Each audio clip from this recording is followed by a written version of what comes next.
Simple ingredients ಇಟ್ಕೊಂಡು ಈಸಿಯಾಗಿ ಕ್ವಿಕ್ಕಾಗಿ ಒಂದು ಸ್ಯಾಂಡ್ವಿಚ್ ಮಾಡೋಣ. ತುಂಬ ಟೇಸ್ಟಿಯಾಗಿ ಬರುತ್ತೆ. ನೋಡೋಣ ಇದಕ್ಕೆ ಏನು ಬೇಕು ಅಂತ. 2 ಮೀಡಿಯಮ್ ಸೈಜ್ ಈರುಳ್ಳಿಯನ್ನು ಬಾಕ್ಸ್ ಟೈಪ್ನಲ್ಲಿ ಕಟ್ ಮಾಡಿರೋದನ್ನು ಇಲ್ಲಿ ಸೇರಿಸ್ತಾ ಇದ್ದೀನಿ. ಇದಕ್ಕೆ ಮೀಡಿಯಮ್ ಸೈಜ್ದು ಕ್ಯಾಪ್ಸಿಕಮ್ನ ಸೇರಿಸ್ತಾ ಇದ್ದೀನಿ. ದೊಡ್ಡ ಮೆಣಸಿನ್ಕಾಯಿ ಇದನ್ನು ಕೂಡ ಬಾಕ್ಸ್ ಟೈಪ್ನಲ್ಲಿ ಕಟ್ ಮಾಡಿದ್ದೀನಿ. ಇಲ್ಲಿ ಒಂದೇ ಒಂದು ಟೊಮೆಟೊನ, ಇದು ಕೂಡ ಮೀಡಿಯಮ್ ಸೈಜ್ ಟೊಮೆಟೊನ ಇದನ್ನು ಬಾಕ್ಸ್ ಟೈಪ್ನಲ್ಲಿ ಕಟ್ ಮಾಡಿ ಸೇರಿಸ್ತಾ ಇದ್ದೀನಿ. ಮನೆಯಲ್ಲೇ ಮಾಡಿರುವಂತಹ ಚಿಲ್ಲಿ ಫ್ಲೇಕ್ಸನ್ನು ಸೇರಿಸ್ತಾ ಇದ್ದೀನಿ. ಅದ್ರ ಜೊತೆಗೆ ಆರ್ಗ್ಯಾನೋನ ಸೇರಿಸ್ತಾ ಇದ್ದೀನಿ. ಇದು ಒಂದು 1/2 ಟೀ ಸ್ಪೂನ್ ಆರ್ಗ್ಯಾನೋ ಹಾಕಿದ್ದೀನಿ ಅಷ್ಟೇ.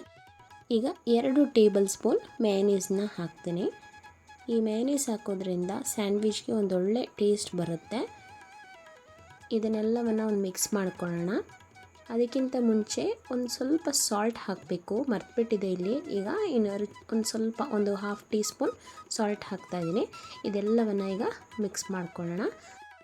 2 ಒಣಮೆಣ್ಸಿನ್ಕಾಯಿನ ತೆಗೆದು ಅದನ್ನು ಮಿಕ್ಸಿಲಿ ಹಾಕಿದ್ರೆ ಚಿಲ್ಲಿ ಫ್ಲೇಕ್ಸ್ ರೆಡಿ ಆಗುತ್ತೆ. ಅದಕ್ಕೆ ಅಂತ ಚಿಲ್ಲಿ ಫ್ಲೇಕ್ಸ್ನ ತಂದು ಮಾಡಬೇಕು ಅಂತ ಏನಿಲ್ಲ. ಆರ್ಗ್ಯಾನೋವನ್ನು ಮಾತ್ರ ನಾನು ಹೊರಗಡೆ ತೊಗೊಂಡಿದ್ದೀನಿ. ಮೇಯೋನೀಸನ್ನು ಕೂಡ ಹೊರಗಡೆ ತೊಗೊಂಡಿರೋದೆ. ಇದೊಂದು ಸೈಡಲ್ಲಿ ಇರಲಿ. ಇವಾಗ ನಾನು 4 ಬ್ರೆಡ್ ಪೀಸ್ಗಳನ್ನ ತೊಗೊಳ್ತಾ ಇದ್ದೀನಿ. ಇದಕ್ಕೆ ಫಸ್ಟು ಒಂದು ಲೇಯರ್ ಇದಕ್ಕೆ ಬೆಣ್ಣೆ ಹಾಕ್ತಾಯಿದ್ದೀನಿ. ಇದೆಲ್ಲ ಅಪ್ಲೈ ಆದ ನಂತರ ಇಲ್ಲಿ ಇನ್ನೊಂದು ಬ್ರೆಡ್ ಸ್ಲೈಸ್ಗೆ ಸ್ವಲ್ಪ ಟೊಮ್ಯಾಟೊ ಕೆಚಪ್ಪು, ಅದ್ರ ಜೊತೆಗೆ ರೆಡ್ ಚಿಲ್ಲಿ ಸಾಸನ್ನು ಹಾಕ್ತಾಯಿದ್ದೀನಿ. ಹಾಕಿ ಇದನ್ನು ನೀಟಾಗಿ ಸವರಿ. ಈಗ ಇದರ ಮೇಲ್ಗಡೆ ನಾವು ಆಗಲೇ ಮಿಶ್ರಣ ಮಾಡ್ಕೊಂಡಿರುವಂತಹ ಈರುಳ್ಳಿ, ಕ್ಯಾಪ್ಸಿಕಮ್, ಟೊಮ್ಯಾಟೊ ಮತ್ತು ಮೇಯೋನೀಸ್ ಇದೆಯಲ್ಲ, ಅದನ್ನು ಇವಾಗ ನಾನು ಇಲ್ಲಿಗೆ ನೀಟಾಗಿ ಅರೇಂಜ್ ಮಾಡಿ ಅದರ ಮೇಲ್ಗಡೆ ಮೊಜರೆಲ್ಲಾ ಚೀಸನ್ನು ಹಾಕ್ತಾಯಿದ್ದೀನಿ. ಮೊಜರೆಲ್ಲಾ ಚೀಸು ನಿಮ್ಮ ಆಪ್ಷನಲ್ಲ, ನಿಮ್ಗೆ ಬೇಕು ಅಂದರೆ ಹಾಕೋಬೋದು. ನಾನಿಲ್ಲಿ ಹಾಕಿದ್ದೀನಿ. ಒಂದೊಳ್ಳೆ ರುಚಿ ಕೊಡುತ್ತೆ ಮತ್ತು ಚೆನ್ನಾಗಿರುತ್ತೆ ತಿನ್ನೋದಕ್ಕೂ ಅಂತ.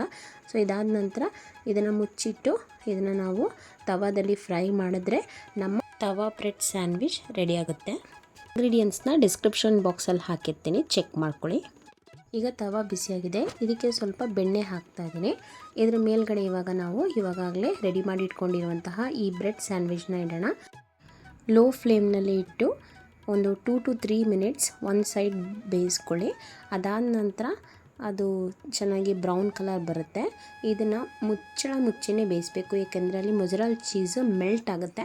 ಈಗ ಇನ್ನೊಂದು ಕಡೆಗೆ ಫ್ಲಿಪ್ ಮಾಡಬೇಕಾದ್ರೆ ಅದರ ಮೇಲ್ಗಡೆ ಸ್ವಲ್ಪ ಬೆಣ್ಣೆ ಹಾಕಿ ಆನಂತರ ಫ್ಲಿಪ್ ಮಾಡಬೇಕು. ಈಗ ಒಂದು ಸೈಡ್ ಬೆಂದಿದೆ, ಮತ್ತೊಂದು ಸೈಡು ತಿರುವು ಹಾಕ್ಕೊಳ್ಳೋಣ. ನೋಡಿ ಎಷ್ಟು ಚೆನ್ನಾಗಿ ಮೊಜರೆಲ್ಲಾ ಚೀಸ್ ಇದಾಗಿದೆ, ಮೆಲ್ಟ್ ಆಗಿದೆ ಅಂತ. ಫ್ಲೇಮ್ನ ಒಂದು ವೇಳೆ ನೀವು ಮೀಡಿಯಮ್ ಅಥವಾ ಹೈಯಲ್ಲಿಟ್ಟರೆ ಖಂಡಿತ ಬ್ರೆಡ್ಡು ಕಪ್ಪಾಗುತ್ತೆ. ಅದರಿಂದ ಲೋ ಫ್ಲೇಮ್ನಲ್ಲೇ ಇಟ್ಕೊಂಡು 2 to 3 ಮಿನಿಟ್ಸ್ ಆದ್ರೂ ಇದನ್ನು ಬೇಯಿಸ್ಕೋಬೇಕು. ಇನ್ನೊಂದು ಕಡೆ ಫ್ಲಿಪ್ ಆಗಿದೆ, ಫ್ಲಿಪ್ ಮಾಡಿ ಇವಾಗ ಸೈಡ್ನೂ ಕೂಡ ಬೇಯಿಸ್ಕೊಳ್ಳೋಣ. ಈಗಲೂ ಕೂಡ ಮುಚ್ಚಳವನ್ನು ಮುಚ್ಚಿಟ್ಟು ಬೇಯಿಸ್ಕೋಬೇಕು. ಈಗ 2 to 3 ಮಿನಿಟ್ಸ್ ಆಗಿದೆ. ನಮ್ಮ ತವಾ ಬ್ರೆಡ್ ಸ್ಯಾಂಡ್ವಿಚ್ ರೆಡಿಯಾಗಿದೆ. ಈಗ ಸರ್ವ್ ಮಾಡಬೇಕು. ನೋಡಿ ಎಷ್ಟು ಚೆನ್ನಾಗಿದೆ. ಈ ಬ್ರೆಡ್ ಸ್ಯಾಂಡ್ವಿಚ್ಗೆ ಒಂದೊಳ್ಳೆ ಟೇಸ್ಟ್ ಕೊಡೋದೆ ಮೇಯೋನೀಸ್ ಮತ್ತು ಮೊಜರೆಲ್ಲಾ ಚೀಸ್ ಮತ್ತು ತರಕಾರಿಗಳು. ಇದಂತೂ ತುಂಬ ಚೆನ್ನಾಗಿ ಬರುತ್ತೆ. ನೀವು ಒಂದ್ಸರಿ ಮನೇಲಿ ಟ್ರೈ ಮಾಡಿ. ಚೆನ್ನಾಗಿ ಬಂದರೆ ನನ್ನ ಚಾನಲ್ನ ಸಬ್ಸ್ಕ್ರೈಬ್ ಆಗೋದನ್ನ ಮಾತ್ರ ಮರಿಬೇಡಿ. Thanks for watching. ಲೈಕ್ ಮಾಡಿ, ಸಪೋರ್ಟ್ ಮಾಡ್ತಿರುವ ಎಲ್ಲರಿಗೂ ಧನ್ಯವಾದಗಳು.